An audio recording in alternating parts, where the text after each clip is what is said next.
So, what do you What do you- guys want to talk about?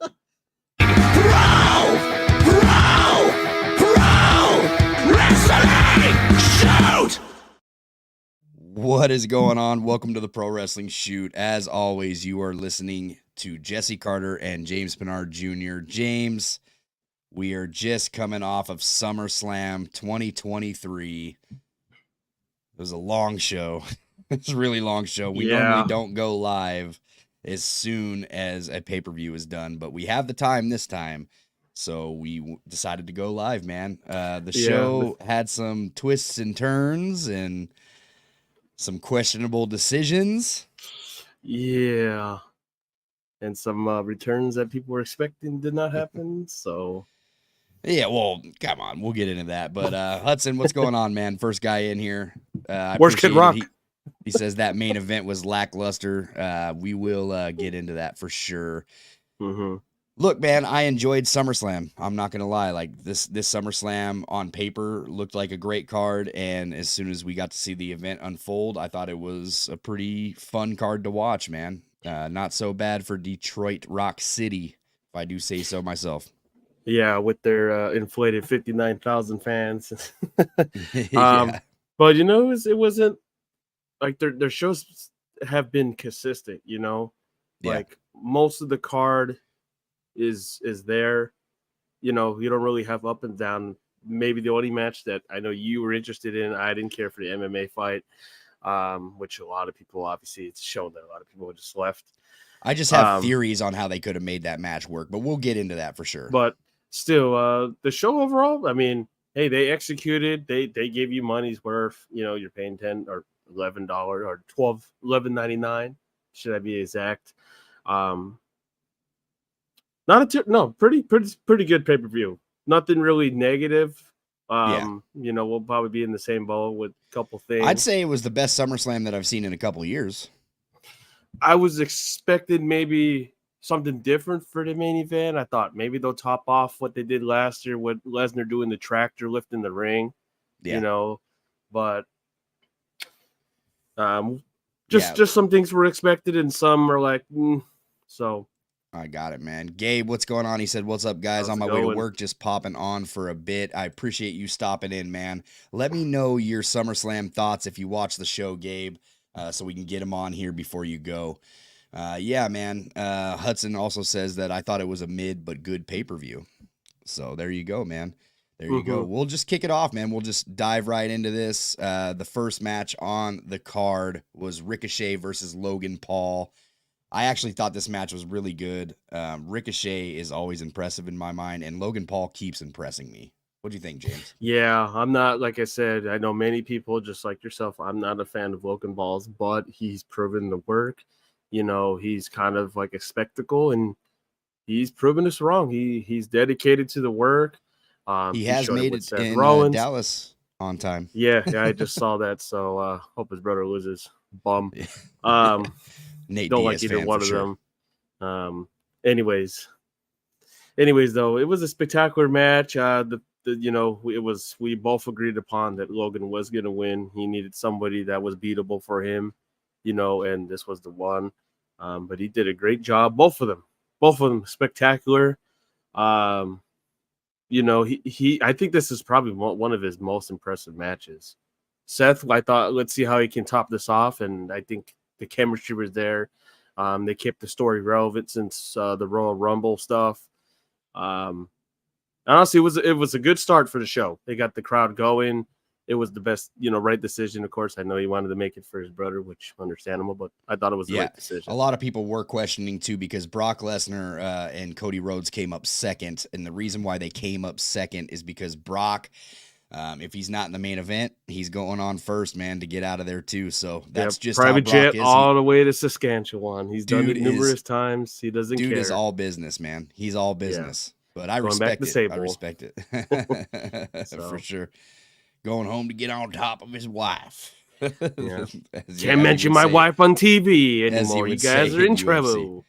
So what'd you think of the ending of this, man? I actually think they made Ricochet look pretty good in this, considering he got beat with the brass knuckles. I enjoyed the ending of this. I thought it was the right way to do it because Logan Paul did it dirty, man. He didn't beat Ricochet clean. Thought it made him look a little tougher, you know. Ricochet was putting up a fight in this one. Yeah, was wondering how they're going to have a win, you know, maybe a typical low blow, you know, ref bump, and you do the brass knucks from one of his people, security. Immediately I was like, oh yeah, William Regal, you know, throw back to the brass knucks, which I wish 2 Days Wrestling would bring the brass knucks more often, you know, because it was legendary icon. Nobody really does that. Like, you know, there's been a few selected wrestlers that were known, like Triple H had the sledgehammer, you know, Sandman had the cane and whatnot, you know, so right way to win, you know. It's good for Logan. It's good for Ricochet. Everything was top notch, and I'm pretty sure he got a round of applause, both of them in Gorilla. Easily. Yeah, I thought it was a great way to kick off SummerSlam this year. Hudson says Cody versus Roman Reigns, WrestleMania 24. 2024. Sorry. Yeah, and I sneezed. Yeah, I had to mute that. Yeah, that's a projected thing. It's been said that they've already knew this has been in the plans for a year round, which you know how WWE works. They'll plan years and years of, you know, ahead of time, and everything is going the right direction. So, yeah, you know, Gabe says wasn't able to watch, but saw highlights on WWE's Instagram. Bummer, man. Go back and watch it because I thought it was a pretty good pay-per-view. It wasn't bad at all. Definitely worth the watch. Hudson says I gave it all the way too high expectations. That's all right, I'm gonna stop you right there. That is why you do not ever give WWE way too high expectations. Just watch the show and see what happens. You'll enjoy it a lot more, I promise you. He says, I wanted a Kurt Angle versus Shawn Michaels like match. So many high stakes. That you're not getting that out of those guys, though, man. Yeah. Everything pro wrestling. What's going on, brother? He says, yo. And then Gabe says, Rich. But yeah, man, I thought it was a great way to open SummerSlam. We're going to just dive right in to match number 2. What do you guys want to talk about? Cody Rhodes versus Brock Lesnar's pants. This was actually a pretty good match. You were in our group chat and you were saying, oh, it was produced by Michael Hayes. It's going to be crap, you know. And I'm not the only one. Don't read into that crap. Just watch the match and see how it unfolds, I know. Man. You just never know. I thought this match was really well played. Yeah. I like the whole thing, you know, adversity. And this is funny because we were all clamoring. A lot of people like, oh, Cody doesn't need the beat down. He doesn't need to be in this. Why does he need this for the world title? It's funny. Things go around, and now it's like, you know, maybe it wasn't a good idea. Maybe he wasn't ready for the title. Let's crank it up a little bit. Let's give him some challenges, you know. And I thought it was a perfect way to end this whole feud. You know, him getting the beat down, Brock trying to do everything in his power to get him counted out. He kept getting up over and over and over. And let's just say Cody Mania went wild, if you will, and just hulked up and went wild and do the Cody cutter numerous of times. I'm surprised you threw Hogan references on I know. That's shocking. Yeah, I know. Shocking. That's probably the one time in there. And he probably wants nothing to do with Hulk Hogan, just so you know. Probably not. Considering his family. So, man, I thought this match was good. I thought that they told a good story. My wife was watching it, and she's like, well, why isn't he doing anything? I was like, no, babe, you don't understand. This is the perfect way to book this because Brock Lesnar is ridiculously big. It just makes it realistic that Cody would get zero offense. I think that it just makes perfect sense that to have it this way. And it kind of goes, you know, with the story. Like the second one was that, you know, Cody was injured at times, so Brock took advantage of the arm every single time. Now this time, I'm not giving you a chance in the ring. I want to beat you outside the ring, you know, and he tried to do it numerous times and numerous, you know, because Cody has shown it. Remember when Hell in a Cell happened? He fought through everything with the torn pec with Seth Rollins. Yep. So everything collectively with this match. And what did I say? It was fantastic. What did I say earlier on our predictions? He had to win clean. Week. He had to win clean, man. He had to win this match clean. Yep. Right decision. Because if you don't have him win clean and you have him win with, you know, the turnbuckle that he exposed, he did throw the do the throwback and, you know, the Easter egg right there from the last match that they had. The Yep. turnbuckle was exposed, and it made you think that he was going to win that again. That was not the case. Cody won this thing clean.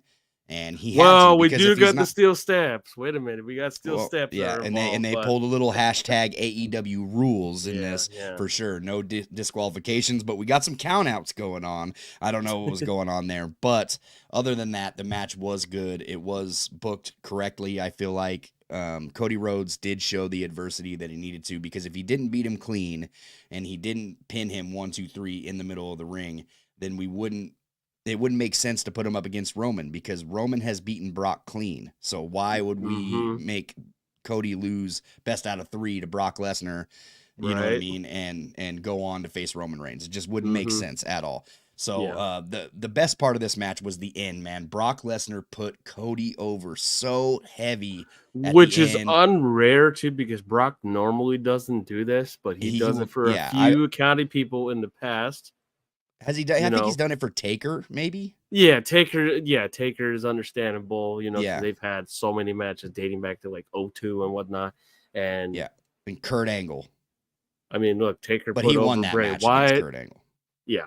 So now he's like, all right, kid. You know, you did your work on me. Keep going on. So let's see what's next for Cody. You know, I'm trying to think what payback. It's such a great ending, dude. I just love that Brock Lesnar did that for Cody Rhodes and really affirmed that Cody Rhodes will be the next face of this company. Considering, you know, Brock showing him all that love, man, he really put him over in that match, and Cody worked a good match with Brock Lesnar, which is really hard to do. Brock Lesnar is a difference. He doesn't really have too much in his arsenal. It's just a bunch of suplexes or whatever the case. He's just basically tossing you around the ring. Yeah, so we were concerned about the one toss that, you know, he was that first toss, man, where Cody landed on his neck was really you scary, know, officials were in the back like, oh, come on, we got our main event here. Don't make us change plans. So I know it's always scary. I know, you know, you got we're in August. They got all the way to April, you know, so things always change. Yeah, absolutely. But everything flawed perfectly. And right now, WWE on this pay-per-view, you're going 2 for 2. The card was, you know, the crowd was going wild from the first match to this. So very good selection from what they did. Absolutely. Hudson says, I loved Brock versus Cody. No expectations there.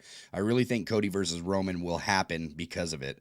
Absolutely, man. It's happening. Like, I know a lot of people are on the LA Knight train right now, but like I told James and everybody in our group chat, man, where are the Sammy Mania chants now? You know, these fans usually get on this train of, what's our next toy? You know what I mean? We want our next toy, and it's only a certain amount of fans. LA Knight is great, and he is over, but I mean, just because somebody is over doesn't mean you just push him in the main event right away. You know what I mean? I'm not expecting it myself. I'm thinking mid-card title eventually.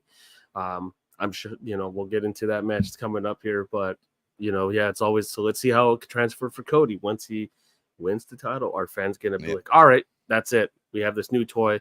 You know, you're there. Cool. You did your job. Now we need somebody else. We want the story element. Absolutely. Hudson also says, I couldn't explain why he would kick out of 2 consecutive F5s if not. Absolutely, man. Brock really put this guy over in this match, and as he should, man. It was well deserved. What was the next match on the card? Was it the Battle Royal? The Battle Royal, yes. Was it the Battle Royal or? Let me see. I posted that photo earlier. Have to scroll back because we had a lot to talk about. I know all the Brock memes are coming out with his shorts. With the ripped pants, yes. Yeah. Brock performed with ripped pants. It was a whole thing, man. And he wasn't the only one to have wardrobe malfunction. No, we'll get into that. I believe it was the Battle Royal. All right, Battle Royal, man. Slim Jim Battle Royal. This Battle Royal was actually pretty fun. I enjoyed it. My granddaughter enjoyed it. The wife enjoyed it. It was a fun match.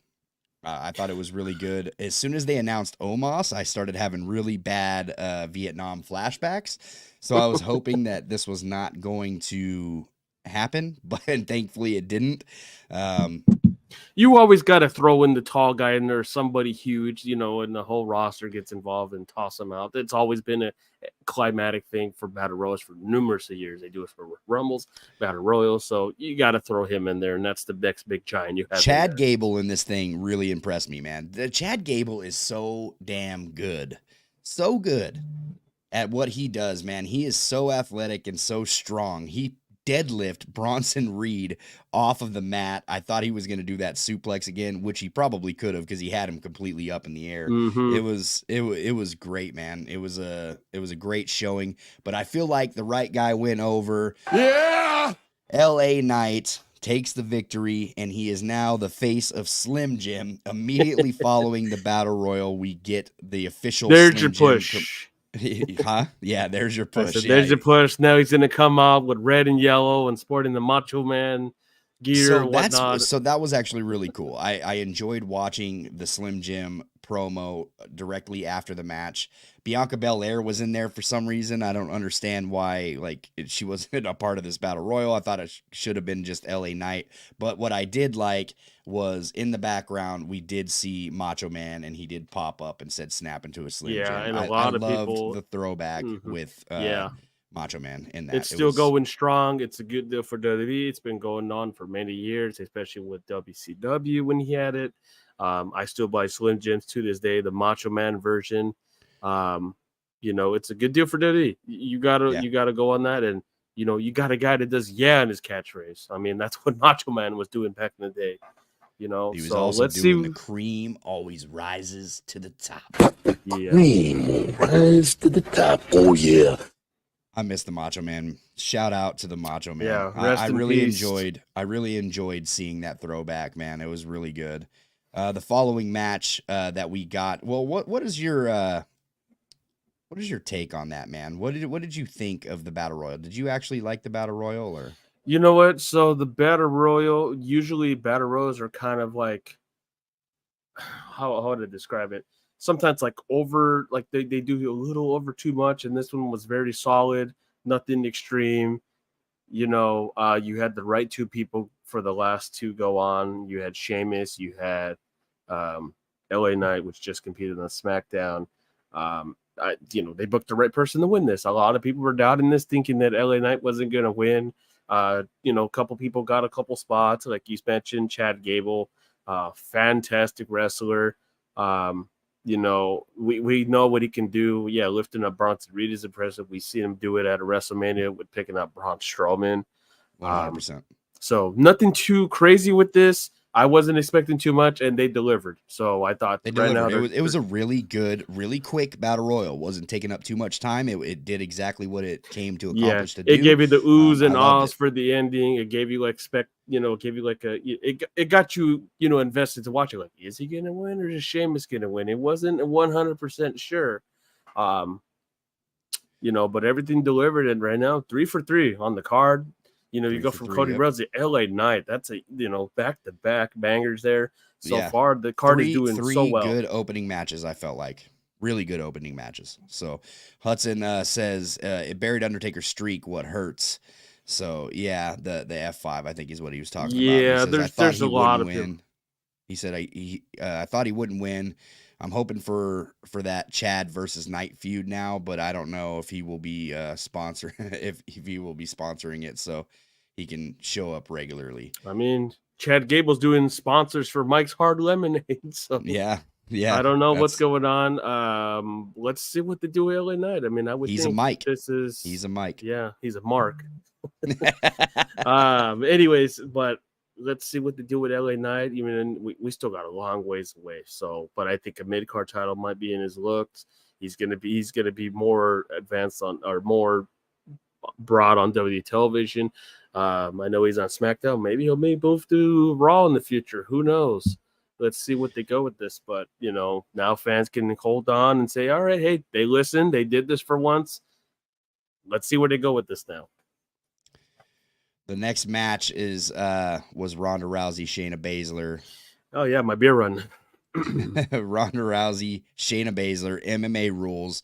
I want to dive into this just a little bit because we're not going to take up too much time of everybody's night. I know it's late, but Shayna Baszler, Ronda Rousey, MMA rules. I like the concept because both women were in the octagon regularly.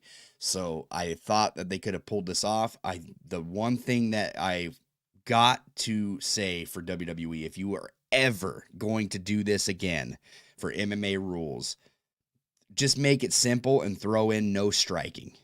You know what I mean? Mm-hmm. Because you cannot make a real fight look any worse than what you did tonight. It's kind of a context you're putting like MMA rules, but then you're trying to put WWE spin on it, and it just doesn't work. The crowd wasn't invested in it. You know, I thought. Well, a lot of these guys are not MMA fans. Like wrestling fans are not all MMA fans. So here's the thing, man. For somebody who trained MMA for years, which is me, the beginning of this match looked really clean. I enjoyed what they did. They were doing a lot of grappling. They were doing a lot of judo throws and things like that. They were doing rolling on the mat, and they were doing it freestyle, which you can clearly see they did not, practice any of these rolls or anything that they were doing. It was looking really good. When they started getting up and started standing and throwing strikes, it looked terrible. There was a couple of good strikes in there. Obviously, the kick from Shayna Baszler to the head, and then the flying knee kick to Shayna Baszler's head from Ronda Rousey looked really good. But other than that, all the striking in this was terrible, and it just didn't go out as good as it could have been.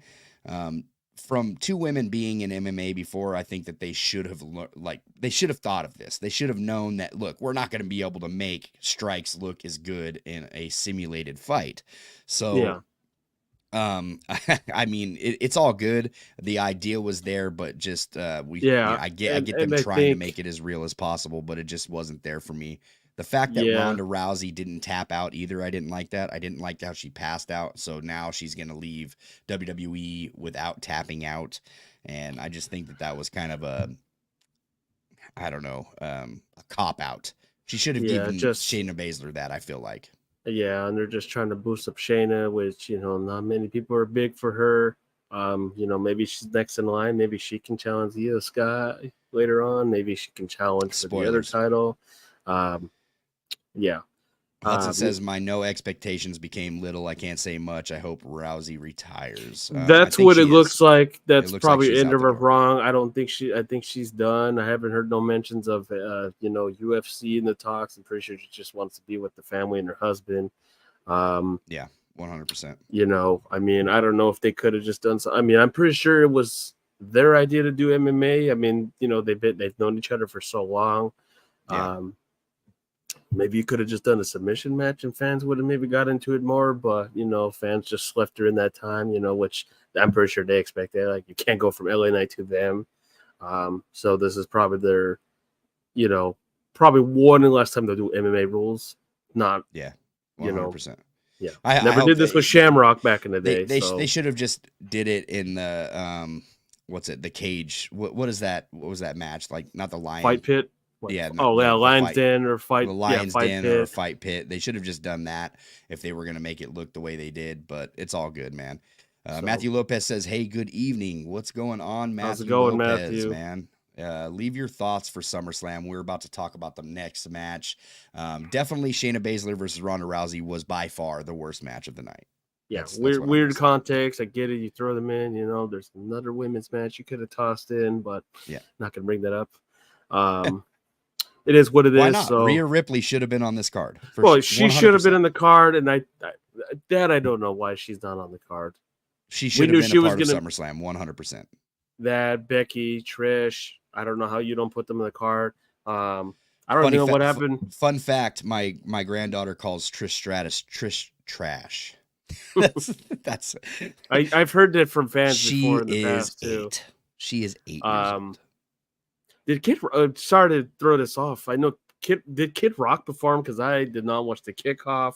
But he had the video package at the beginning with Kid Rock was absolutely amazing. I loved it. I didn't really watch it. Kid. This is some old school stuff, man. Like I don't really have to like believe his beliefs, but Kid Rock, man, definitely takes me back to my childhood. He's something, all right. Yeah, man. It's definitely something. That's a word for it for sure. Yeah, man. But thankfully, this match led to another, what I thought was a really good match. We got Gunther versus Drew McIntyre for the Intercontinental title. Your Yeah. thoughts? Yeah, it was a fantastic match. Drew is this, they're both fantastic workers. I love the presentation from Gunther and his crew. You know, the whole thing about ladies and gentlemen, that whole thing, it's just so spectacular. Makes make him look dominant of a champion. Drew got many pops. He's still going strong. And these two deliver. You always get the heavy hitters going on. These guys did fantastic. They've delivered in the past with a triple threat. I still think that triple threat was better than this personally, 100%, but 100%. But yeah. They delivered back and forth. Gunther is known for the chops and fantastic. I love the Drew chop McIntyre just continues to impress me though. He's doing some really good stuff. That tope over the well, I guess it wasn't a tope, but the front flip over the top.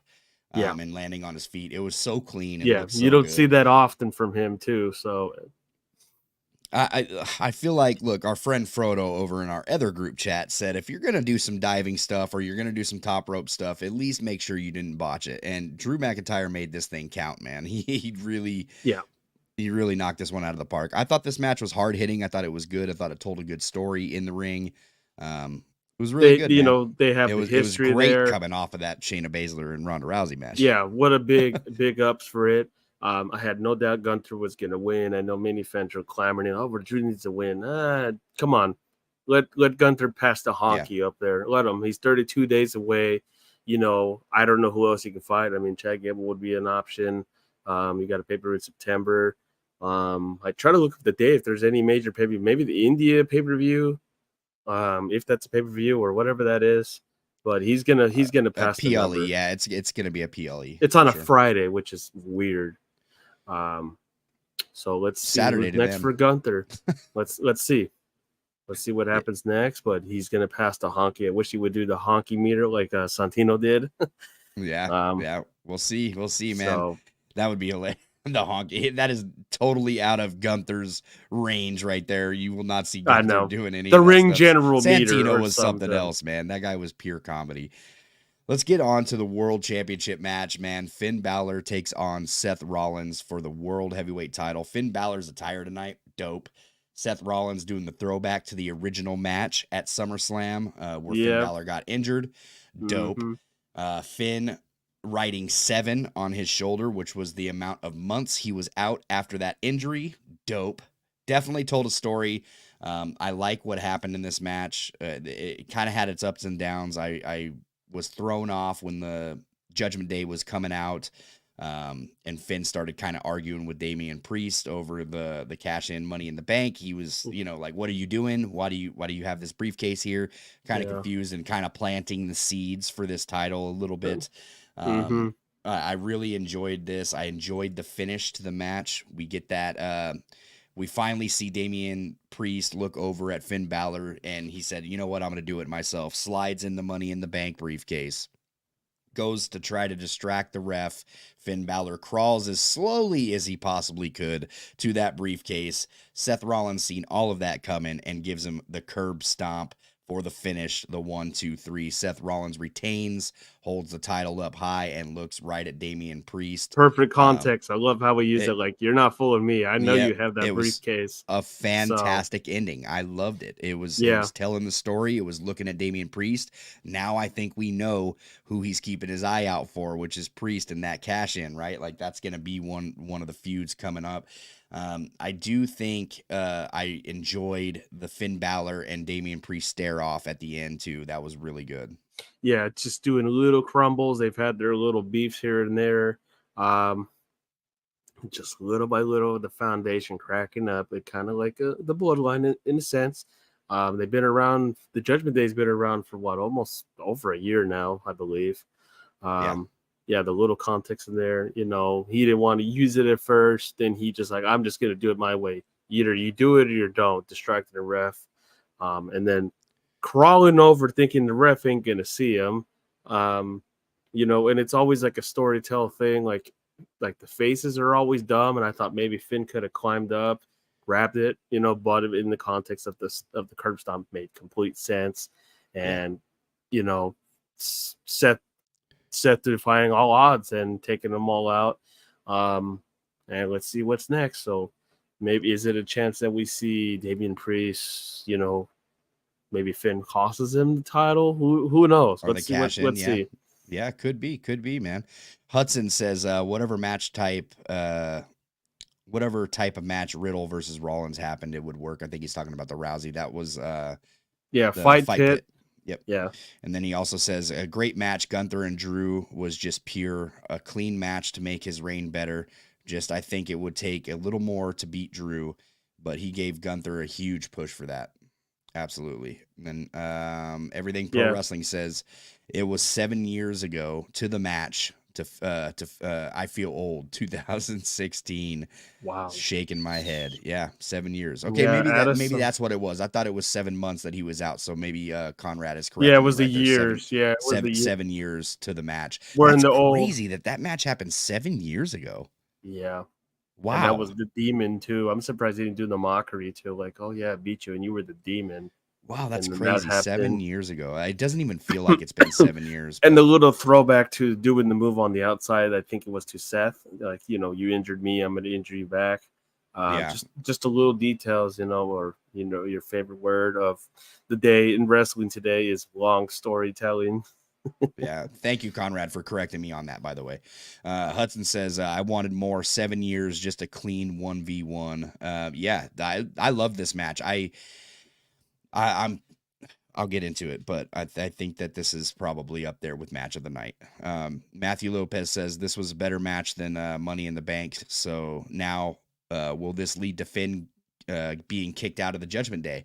Good question. That's what I mean. This is going to open up some more stories to be told on Monday Night Raw, which Monday Night Raw is desperately in need of. So yeah, I feel like it's going to give you a context, a like shoot away. Like, all right, Steph's going to do his own thing. Priest is going to having his antics with Finn. There's going to be shenanigans. Let's see. It's good. Yeah. Priest ain't going to cash it until probably later on in the year, if not maybe next year. Yeah. Finn is going to be balancing and just following him around, and let's see. So the group's eventually going to split. There's no hurry, right? There's no hurry to cash. There's no hurry, and we're already seeing the crumbles. Like, look, Ray and Dom, they do their own thing, and then these two, they're doing their own thing. Could you imagine? Let me throw out a scenario for you. LA Knight works his way all the way up to get that Seth Rollins match. LA Knight wins the world title. Damian Priest cashes in, takes it away from him. I can't. Yeah. I don't know if LA Knight will get to Seth Rollins per se. He might. We'll see, but I don't. Yeah, he has a Slim Jim money. Who knows? Like Conrad said in the chat, though, we don't know if that money's paired up like that. Back in the day, Macho Man had the contract with Slim Jim, and he took that contract to WCW. It was a lot of money coming. Brought a lot of money to WCW, so I think the WWE has some contingencies in place to make sure that doesn't happen again. So yeah, and I don't know if he tried to negotiate that to TNA. I don't know if he brought that up over there. I know he wasn't there. He was briefly there. Let's see. I don't like the recent cash-ins. Usually they're rushed. I kind of like when it's like it's in the back of your mind, like, oh, I like it when it's out of the blue. Hey, this person doesn't cash in right away, so yeah, it gives you more story. Let's see what Seth does next. Maybe he's gonna challenge somebody else. Let's see, but little by little, everyone's doing their own thing. Dom and Rhea, they do their own thing. These two, they can do their own singles run. And that's history. Hudson says WrestleMania 40 is just going to be stacked. This is all the hype. Ratings will be at an all-time high, possibly. Could be, man. Could be. We'll have to see. If they continue doing great like they're doing right now, I feel like they are slowly but surely building everybody in a story that is on their television. So that's a good thing, dude, because before it was just the Bloodline storyline. So I think they're finally pulling their heads out of their asses, and they're coming up with more stories for everybody else on the lower card to mid card, which is great. So. Yeah, it's getting there. You see some ups and downs. There's some storylines they favor for debut, and some they're just not showcasing as much, but they're getting some looks. It's August. We got all the way till April, so there's plenty of time to build up. Speaking of 100%. Mania 40 of being in Philadelphia, wouldn't be surprised if there's some ECW throwback in there at least. No, I'm sure there's gonna be, man. I'm sure there's gonna be. I actually really dig the WrestleMania 40 look. I haven't really seen Makes that sense. green on the WrestleMania 40, so I actually I dig it. Yeah. I think it looks cool. Yeah, most notably been for the Eagles, but yes. Yeah, screw the Eagles, but Yeah, well. you know, everything Pro Wrestling says they did that mess to Danielson. Yep, that's a fact, man. That's a fact. Let's move on to the next match, man. Triple threat match for the women's title. Asuka versus Bianca Belair versus Charlotte Flair. This match was second worst match of the night. I'm gonna go on and say. Yeah, it was kind of obvious. I mean, you see Charlotte throwing the calls in the ring. Very sloppy at times. It did pick up later on. And then Charlotte put up, you hear her curse a couple times here and there, and then Bianca took that fall right onto the steps, and then they, did that whole angle. Weird. I would say this is one of the weird matches. I would say. I mean, they usually have good matches. I think this is the first time they've ever paired all three of them together, and I thought maybe more context with this. And like reference back to, like you said, our friend Frodo. He's the one that mentioned it. If you're gonna do dive moves, please execute them. Don't botch them. And there was so many of them that were bad. Yeah. It's just, not only are you putting somebody else in danger, but you're putting yourself in danger at the same time. So if you're going to execute it, make sure everybody's in the right place at the right time. Let's do it right. But other than that, you can definitely tell that Charlotte was calling this match, calling both women. It was just all over the place. Charlotte ended up losing her top at part of it. Yeah. And the referee had to fix it, which kind of slowed down a spot that she was going to have in the corner where she ran and hit both of them. Bianca Belair ended up winning this, man, and I almost raged. And it's weird. It's weird that she won the match too. I don't know if that was the original planning. I know she took that hard fall and then medics the just whole rushed plan, her. Like, listen, man, if the whole plan is to get the Money in the Bank cashed in at the end of the night anyway, why didn't we just give Charlotte a 15th reign? It just doesn't. Let's hurry up and get this, because we know where it's going. You know what I mean? Let's hurry up and get it out of the way, and then we probably can the context of, look, she's already got cashed in the past. They don't want to do that again, so why not just give it to someone else? I guess it made no sense. I don't know. It would have probably hurt Asuka if they had her just retain, and then this happens. So they figured, well, Charlotte's not going to go down. We can't have her lose. All I got to say about this match is thank God Io Sky has cashed in and became the champion. Good for her anyway, though. I mean, she deserves it.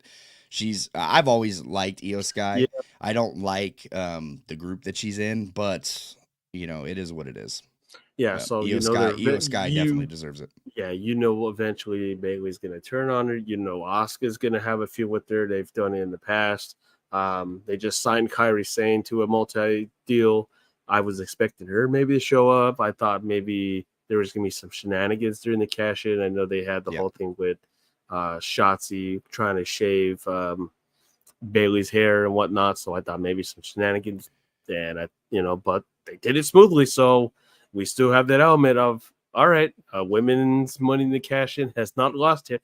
Who's going to be the first one to lose it is the question, but it's good. It's someone different, someone fresh and clean. I know I brought it up. This is why I like the Money in the Banks, because they are like that in case of an emergency.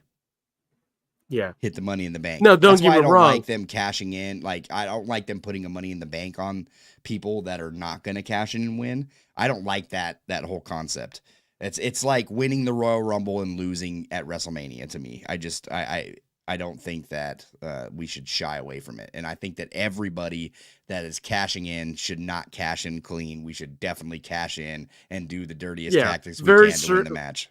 Very certain circumstances, like RVD cash in on Cena. You just like, I'm going to do it at my time. Cena, same thing. Braun Strowman, same thing. There's certain stars that have done it because, they've already won the title before. So I want to do it in a clean fashion, so it makes complete sense.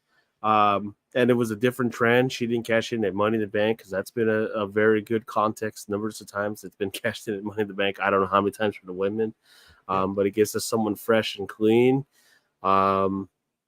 let's see what happens. Is Charlotte, is Bianca gonna be in the looks for WrestleMania competing for the title, or are they just gonna have a feud go on because those two just want to elaborate, like, back and forth. Well, you had 15 reigns. Yeah, but I had the longest run. So your 15 can, shove it. Let's see what, it's just going to be a battle of grits. Who did this better? Who did that? So Hudson says, just know Bianca didn't deserve the win. Glad EO saved the women's division. Matthew Lopez says, I thought when Asuka said she had a plan, and with Kyrie now back, that was the plan. Yeah, that's what I suspected, because I'm like, all right, so deep in the card, before the main event, maybe she was flying over and they wanted to have some context of how long she's going to take. I don't know what had to happen, or she wasn't in plans. I don't know. That could be her backup of, hey, there's 3 of them. Asuka doesn't have anybody. That's my backup. She's going to try to regain it back. Let's see. So, and right now you got more monopoly. You got more stars to compete for the title, not just one single person. I know I through this context to you, like, she has the main women's title, but to me she's the secondary champion compared to Rhea. Rhea's been in the hot spot. She's been on SmackDown, Raw, NXT. She's all over the place. So let's see what they can do with Kyrie. Main event: Roman Reigns versus Jey Uso. Tribal combat. No DQ. Family was supposed to not interfere. This match was good, man, but something happened in this match that I am just throwing big question marks out at. I knew Jey Uso wasn't going to win. Okay, first of all, anybody saying everyone knew that. Jey Uso, no, not everybody, because there's a lot of people that wanted Jey Uso to win and get the fuck out of here. It's not going to happen because Jey Uso is not Cody Rhodes. Period, dude. Like, it's not to mention this isn't a Shawn Michaels and Marty Jannetty. Not one of the Usos is better than the other. They're about collective even. And then this is one of the tag teams that for the longest time has never broken up. They've never feuded with each other. So hold on, we're jumping ahead. So yeah, in the match, obviously, Solo Sikoa got involved in this match, and immediately I was like, I thought that was one of the stipulations, is that this was tribal combat. This is between Jey Uso and Roman Reigns. No family's supposed to interfere. See, I don't know if they mention that. Like online, when I type in tribal combat, it comes that family doesn't get involved. But I don't know if they mentioned on television. And then you pointed out about the disqualifications. I didn't hear that context. There's no DQ, so I understand that. But I thought that was a part of it too, was that there was no family being involved in this. I mean, what's going to happen? They're going to disqualify him. I mean, that's the point. So, I mean, it's just it's a thing that, like, why do you throw it in when there's no DQ? You know what's going to end up happening, So the match was really good. I thought it was back and forth. These guys really brought their A game in the match. I wouldn't put it up against like Brock Lesnar versus Roman Reigns at SummerSlam last year, because I thought that match was way better. And I thought that Jey Uso's match with Roman Reigns, the first one, was a lot better than this one as well. But this match was still really good. But at the end, man, Jey Uso is about to crawl in, try to get the pin. A masked figure comes out, pulls him out of the ring. It's Jimmy Uso. Jimmy Uso has now turned on Roman Reigns. Turned on Jey Uso. We have now split apart possibly one of the greatest tag teams in WWE history, possibly one of the greatest tag teams in the world right now. It's questionable, man. The only thing that I can suggest is to maybe put Jay back in his place when it comes to the bloodline again, like kind of make him that low man on the totem pole where, he's not happy he's in the bloodline, but he's there. But at the same time, how do you forget that your twin brother has just turned on you? I don't know how they're going to work this around. It's the context of like saying, he was going to be the tribal chief. And I think that was the whole beef thing. And they kind of teased it once again of Solo, like, hey, you just speared me, eventually did his work on Jay. We might just have for all I know, this company, I mean, Roman Reigns is advertised for Payback, which I'm shocked. I don't know how believable that is. Are we going to get, is it eventually Solo's going to turn on Roman, and what? They're going to have Solo and, Jay on the same side and Jimmy and Roman on the opposite side. Are we doing this again? They're going to push their buttons. It just the only thing that bothers me is that no doubt about it, eventually we're going to turn into a Jay Uso versus Jimmy Uso match. It's going to be great. The match is going to be great. My problem with it is WWE tears down every great tag team. This was the one that they did not tear down. They've kept it together for a very long time. Now we have split apart the Usos, who are up in contenders with tag teams like the Young Bucks and I understand FTR. I think, what are we thinking here? I think they're like, look, they've done enough in the tag team division. They want it. Let's push them to try to do singles, main eventing. They've done everything they can for the tag teams. I mean, what else can they possibly do? They've held both titles. They've had a number of reigns. They broke that record. I think, they want to, knowing WWE, they're going to make other tag teams in there. And then they're kind of in a standstill of what's going on with the tag titles. They're waiting for Jimmy. They're waiting for Johnny Gargano to come back. Kevin Owens is injured, so they're kind of shuffling like, oh crap, we don't know what to do. So, we don't want to resort to the Usos. Once again, we want to still have some context. Because they still have quite a ways till WrestleMania, till you finish the story. I think that Cody is that answer to finish the bloodline off, period. He's the one to kill the bloodline off. I think that that's the way that they tell this story, but to get there, we have to have it crumble from within, right? And that's I guess, what we're aiming for with this storyline. I guess it's just a little questionable. I'm hoping that we see the Usos end up back together at some point because... yeah, I can't imagine the tag team division not having the Usos there, but we'll see. Or maybe this is just a little break. This is a way for Jay Uso to become main event Jay Uso and to become the tribal chief or heavyweight champion, at some point. Who knows? We've seen it from context. They've, if we want to do this elaborate with like Kofi Kingston, it's been so many years since he's got a main event push for so long. And now they're like, hey, you guys have been around. The Usos have been around for over a decade now. Now it's your time to shine. Let's give you some singles runs, both of you guys. But we're not going to put you in a Marty Jannetty, Shawn Michaels, bro. You guys are going to be equal. I hope so. I hope so. Let's see what context they do with this. I mean, eventually Cody's going to insert himself, and I'm still banking on this, that they're going to do the whole Young Bucks and Adam Hangman Page type of thing. If they give them the okay. I'm not. I'm not looking too far into that. I think that's just ass bullshit. But plus, plus it's going to be, and I'm pretty sure it's just on their bucket list, just like Ronda and Shayna have an MMA match. These two brothers going at it for once. There's always that time they. It's never a bad thing to have them go one-on-one eventually at some point. It's not bad. I get it. They've been the foundation of the tag teams for many, many years. The tag division has been torn down, and they were carrying it for a number of times.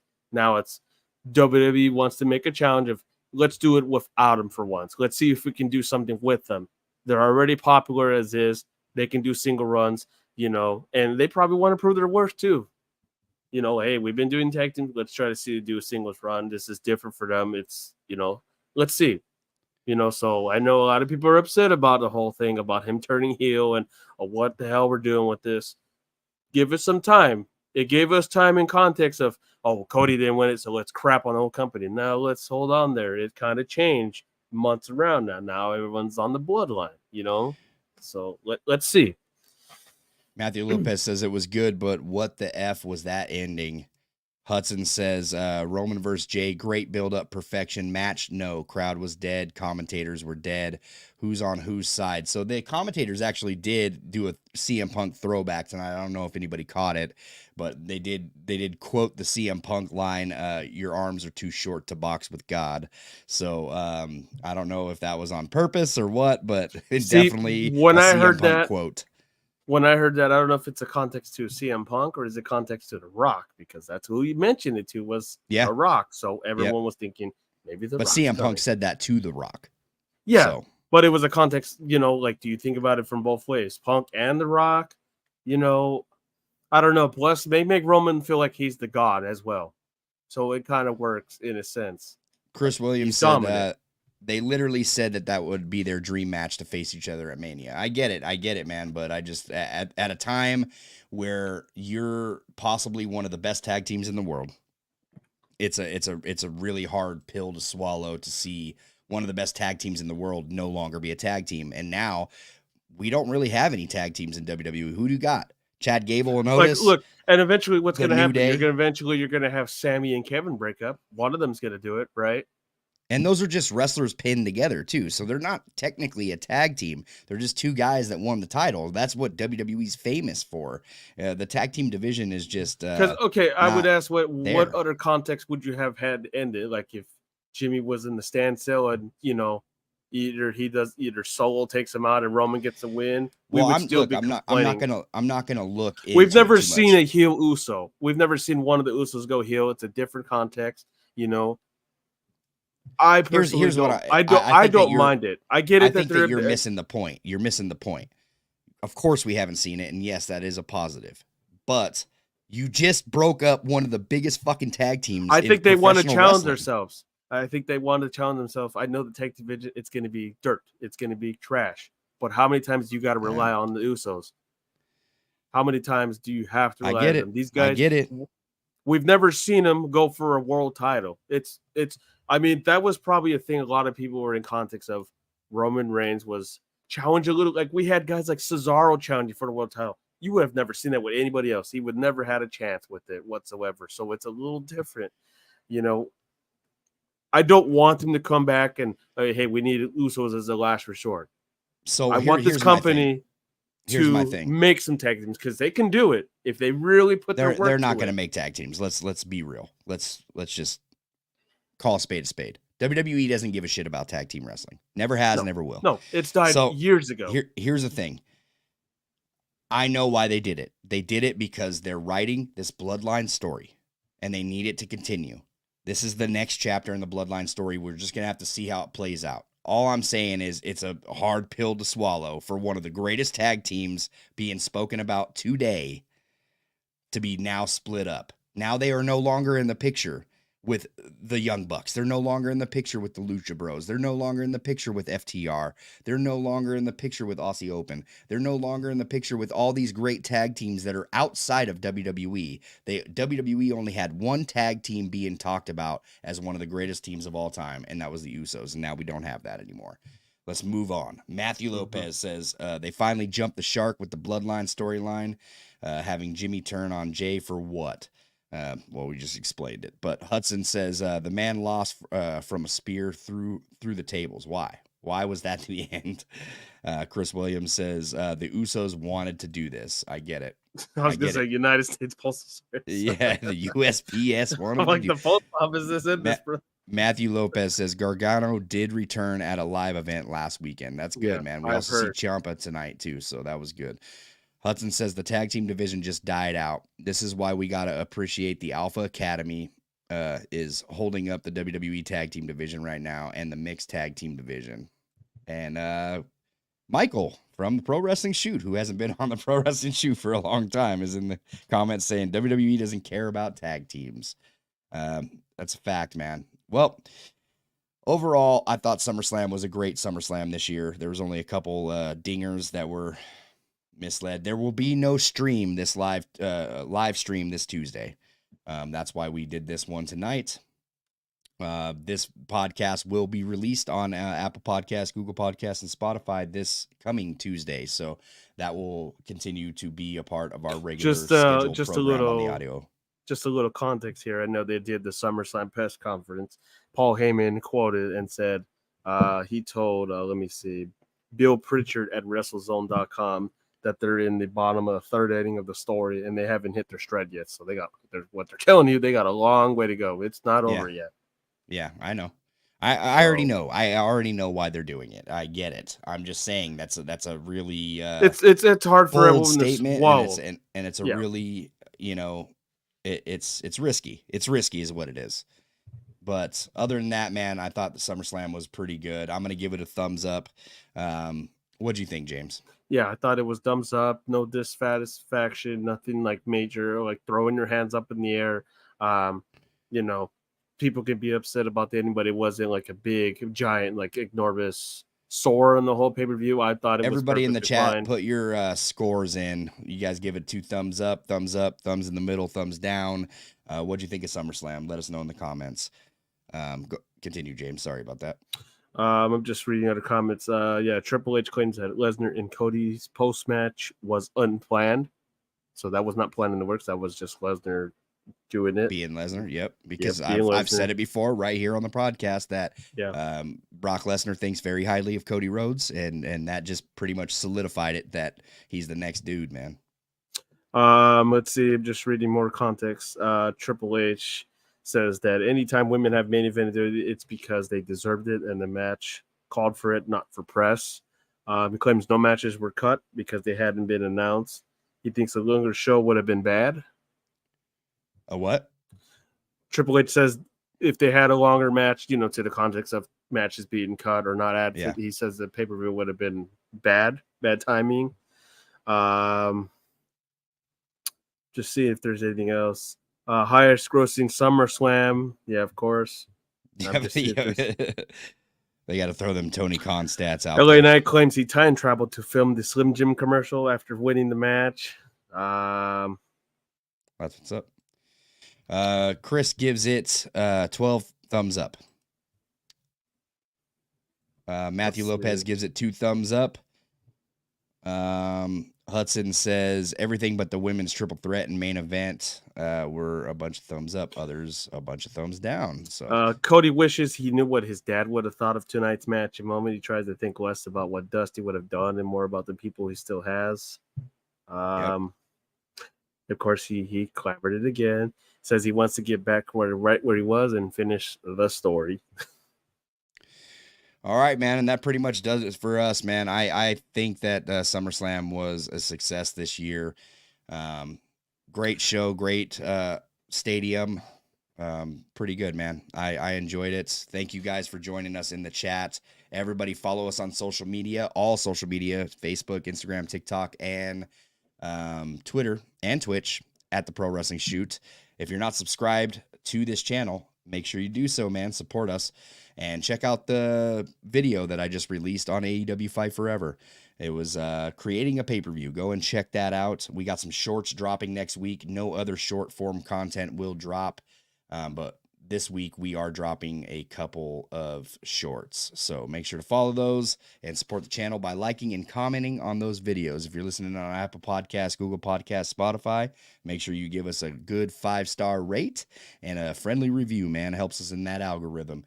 I'm Jesse Carter. He's James Pinard Jr., and we will see you next week right here. Actually, no, we won't. We will not see you next week. We will see you the following week right here on the Pro Wrestling Shoot. Pro Wrestling!